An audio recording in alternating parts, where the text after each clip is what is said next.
Hi YouTube, I'm Aiman, and in this video I'm going to teach you how to diagnose, troubleshoot, and fix your freezer not freezing. So in this case, we have our double door fridge. It's a Kenmore model number 795.51373.010. Wow. So this is a Sears brand, and it's a dual doors model. There's LG, Samsung, Frigidaire. However, all dual doors fridges work the same, but I'll explain that later. The only thing that's different is the interior, like the cabinets, and the exterior. In fact, almost all modern refrigerators work the same way, and I'll explain that later. It's actually pretty simple. So getting to the story, it's actually really funny. So our fridge just suddenly stopped working, and we had to move all our stuff downstairs and outside. But on this panel right here, it was showing an error code, ERDH. So we tried to search up on YouTube and Google for it, and in the manual said nothing. So on YouTube, we didn't find anything specifically about this model, so that's why we're doing this video, so that you, if you have this fridge, can also look to this video. But however, when we looked on Google, we figured out that the error code was a defrost error code, which means that it's either the heater or the controller assembly malfunction, or they're bad, and you have to replace them. Alright, so the parts are fairly cheap, $20 and $40 respectively, so you don't have to worry about getting to call someone or having to replace the fridge. You can do it yourself. So a few years ago, when this fridge came out, it was around $2,000, and right now, it's $1,000. So if you look at it from a different perspective, those $20 or $40 replacement parts are actually insignificant compared to that huge price tag. And even if you compare it to getting someone to come to your house, in our area, that's at least $120, and that's not including the parts or a second visit. So, oh, actually, a funny story, this fridge, we bought it 2 years ago. The warranty is 1 year. So it broke out of warranty. My dad has never bought an appliance that broke during warranty. Some of them actually broke right after the warranty ended. That's funny. Alright, so let me show you the scary stuff over here. We won't be able to show you how to take it apart because my dad already disassembled it.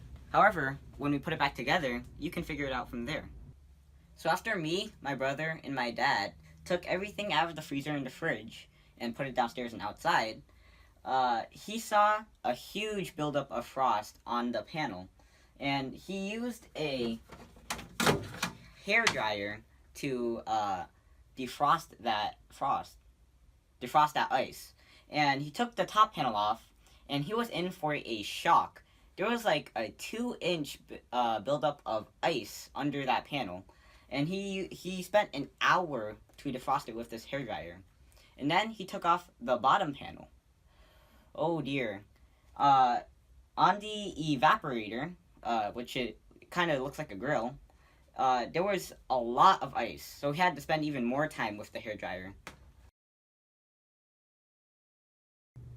Alright, so let me try to explain the process of cooling as best as I can. So, in the compressor, which is behind this panel, it has a gas called refrigerant. And when you plug the fridge in, it's going to make that refrigerant go up a condenser coil.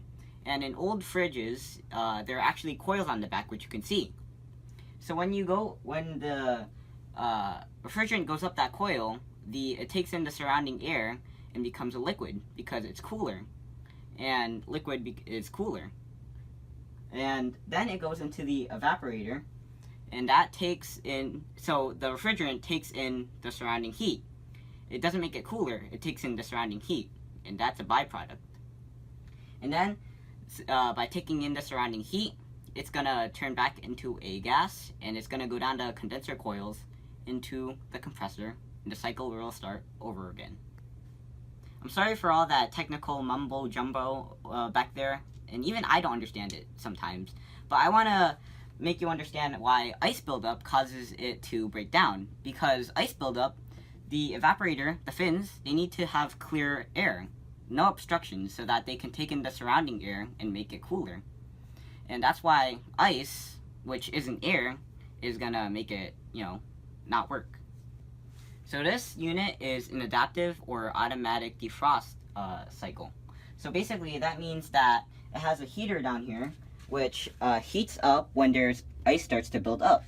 And they know when to start the cycle because there's a thermostat right there.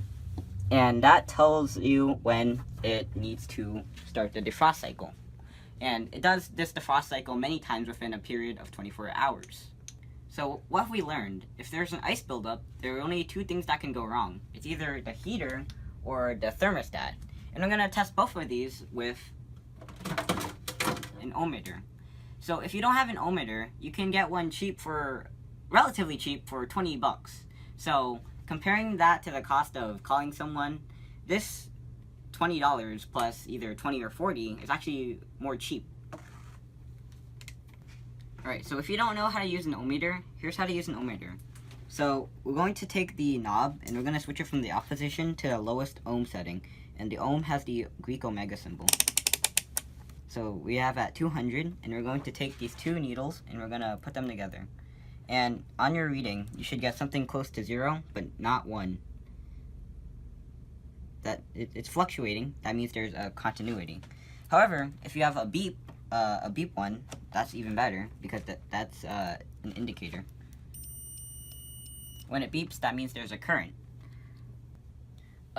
Beep ohmmeter is actually more convenient, so when you're working in a dark place like this freezer, for example, you don't have to worry about looking at the screen right here. So first we're going to test the heater, which is this brown and blue one right here. So it's actually pretty small, so we're going to try to maneuver it.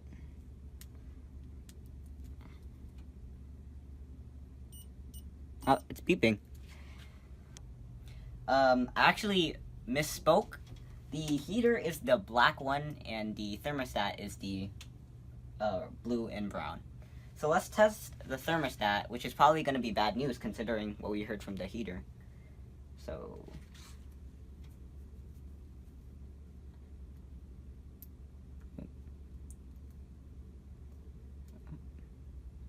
it's in there. I don't hear anything. Ooh, that's bad news. So it might seem like bad news, but it's actually good news for us because we've diagnosed the problem. So my dad already ordered this thermostat from Amazon on a Sunday afternoon. However, he got it on Tuesday afternoon. And it's only for $15, which is $5 less than from Sears, which was $20. So, no sponsorship here. It's just really fast, Amazon Prime. Okay, so we're going to open it and we're going to test the thermostat using the ohmmeter. Alright, so locate the blue and brown wire. Turn this on. And try your hardest to maneuver it.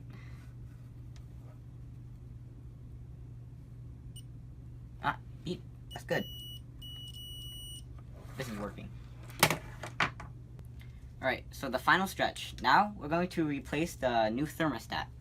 So, basically, first you want to take a picture or mark it so that you can figure out where to put everything. So, there are 4 zip ties, and you want to remember where they all are. And you also want to mark where the thermostat was. If you can see hard enough, there are actually blue markers on the place of the edges. So we're going to replace this, but we're going to do it off camera. And then we're going to come back to show you after. We got the zip ties right here. Alright, so we installed the new thermostat and we're going to use the ohmmeter to test if it worked. So next we're going to plug the ends back in to the top sockets. Now, you should have already taken a picture before you did it, so that you can figure out where to put them. But in our case, the heater should go first, and it's in the back. So it should be facing like this, and it should clip on with a satisfying click. And the thermostat goes after, facing the other way, and it will also clip in. Satisfying. Alright, so I'm going to put the fan on, and we're going to do the same thing with the thermostat with these two wires. So basically, we're going to plug this one in the back on the right, and this one in the front. So this one goes first. If you're smaller, it's going to be easier to fit inside the fridge. Okay. I don't know.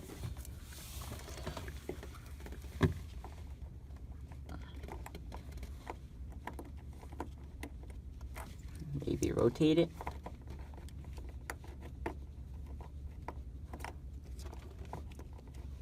I honestly can't tell where the hole is.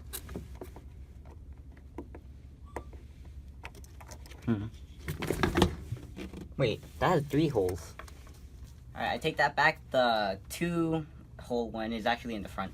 So we're gonna do the 3-hole first.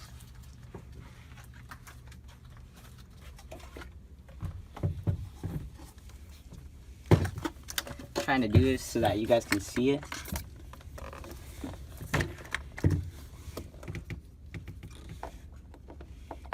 Alright.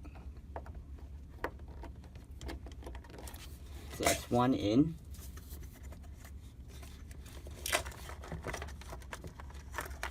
And then this 2-hole one goes in the front.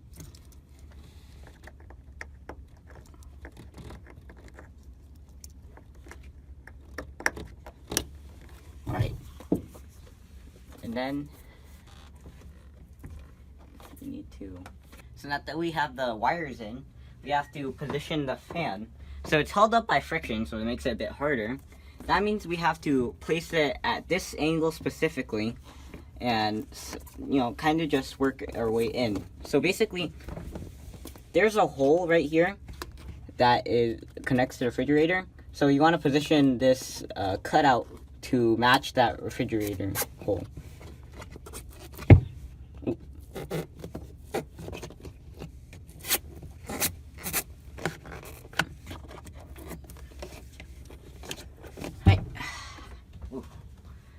That's hard. As you can see, we already plugged in the fridge and the fan is running. So you don't want to just like automatically put the panel on. You want to see if it actually works. So tomorrow I'm going to come in and see if it's colder. And for that, I'll leave you here. Oh, also a tip, if you're going to do this, you might as well clean the fridge. As you can see, we've done here. No spills at all. Alright, see ya. Alright, so as you can see from my shirt and my pants, it's been around 24 hours since we fixed it. So if we open up the fridge, you can see that it's working properly. You can see that the evaporator is cooling nicely. It's from the white, and you can tell that the condenser is working as well because there's no ice buildup. I mean, oh wait, not the condenser. The defrost cycle is working because, as you can see, there's no ice buildup, but there is still frost on it. So now, oh, and also, we froze these ice packs to see if the freezer would work, and it did. Rock hard. Alright, so now we're gonna turn this off to install everything back, the bottom panel. Okay, so you may have wondered why I was pointing off camera, because the bottom panel is right there. So right here, we're going to install this down here to cover the evaporator. And as you're doing that, you want to be careful of these clips. You don't want to push too hard and break them.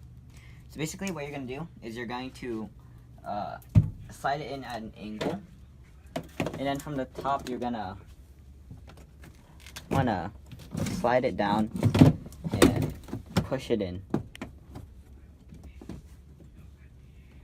Alright, so next we're going to put the top panel in. And when you do, you want to keep in mind the top clip and these two bottom parts. And my dad actually broke this off when he was taking it off, probably.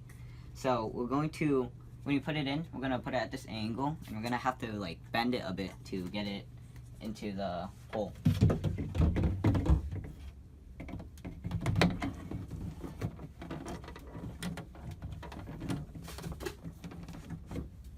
Alright, then then this is where you have to bend it.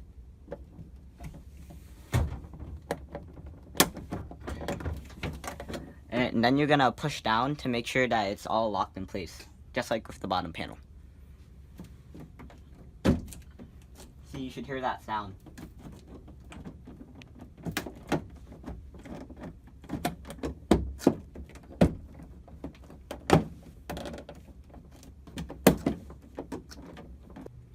So next, you want to screw a screw into this little hole right here, and you can tell which screw it is because there are 3 screws. However, this special screw, it's flush on the top, unlike the other ones, which are bumpy. And then you're gonna want to screw that in. It's already screwed in anyway. And then you're gonna put on the light. You want to put the top first, and then you want to clip in the bottom.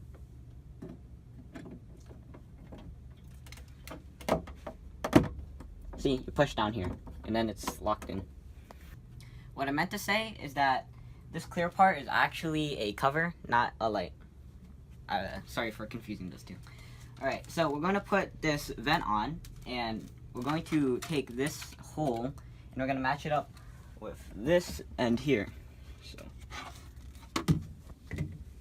And then, after that, you want to match up this tiny plastic protrusion, and you want to put it into this hole right here. I'm not sure if you can see it, but it should guide you.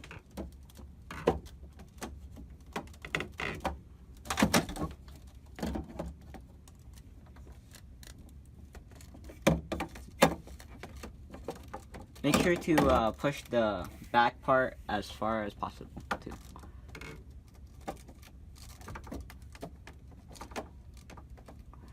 I can't even see the plastic part.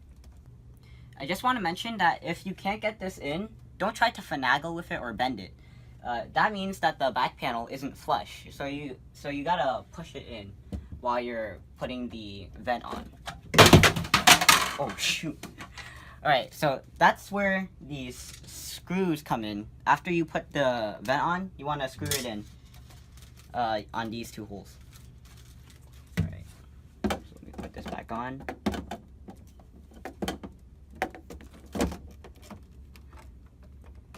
Okay, that's in. I should put it on the screwdriver.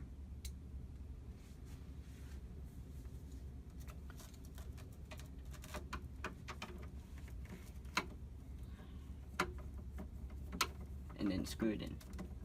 Okay, so I finally got the screw in, but I just want to mention that if you can't get it in, you should take a look to see if you put the screw in the right spot. So mine didn't actually get into the hole. It was just surrounding the top of it. And actually, it's supposed to go way inwards. See, like that. And then you can screw it in. I should have used my flashlight, right? Oh.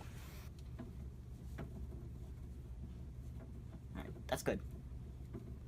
Now that we've reassembled everything, the next step is to turn on the fridge and see if the fan is rubbing against anything.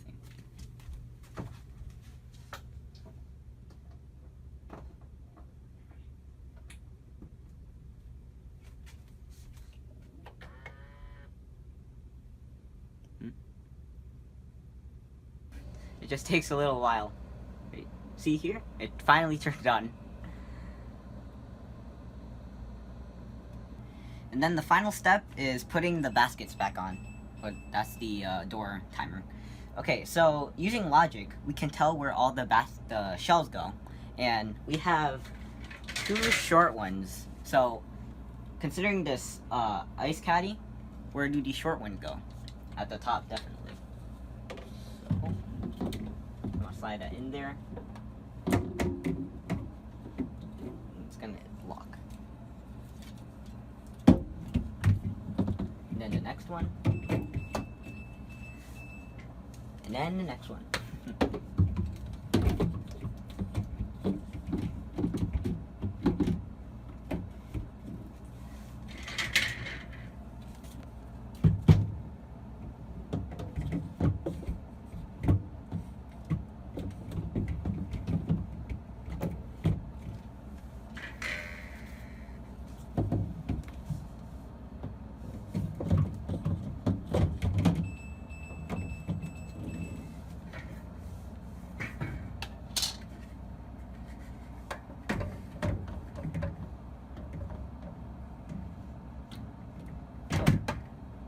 wrong way.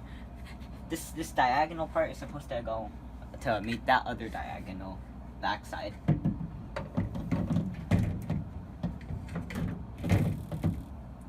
Yeah, okay. Alright, it's finally done. Now we can close the fridge and get rid of that beeping and put this part back on. Alright, finally it's done. I'm Aiman, and thanks for watching. Please like, rate, comment, subscribe, and we've got other videos on EYeOnAiman, especially the fixing machines videos. So one last thing before I go, actually two last things. When you finally fix it, you want to take off the cap of the ice caddy and turn it on. That's gonna start producing ice. And diagnosing why this happened, my dad thinks that we either had too much stuff up here that it blocked the vent and stopped the air circulation, or that the door was closed improperly. And you know that the fridge has a door timer that beeps when the door is open for too long.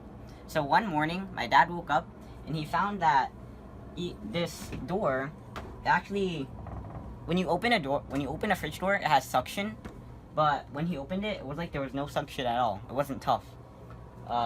So he noticed that it wasn't closed properly. And 3 days later, look what happened. It breaks. If my mom is watching this, here's a note. Keep the bare minimum in this. We have 4 freezers, 2 outside, and 2 downstairs. So keep the minimum in here. So here's the explanation. When you close a freezer door and everything returns to a set temperature, everything just stops. However, when you leave the freezer door open, it keeps everything running, especially the evaporator. And if the evaporator continuously runs, then it's gonna cause the ice buildup. And if the ice buildup, then there are a whole lot of other problems. Alright, I think I'm gonna go now. It's getting late. Fixer Aiman out. Peace.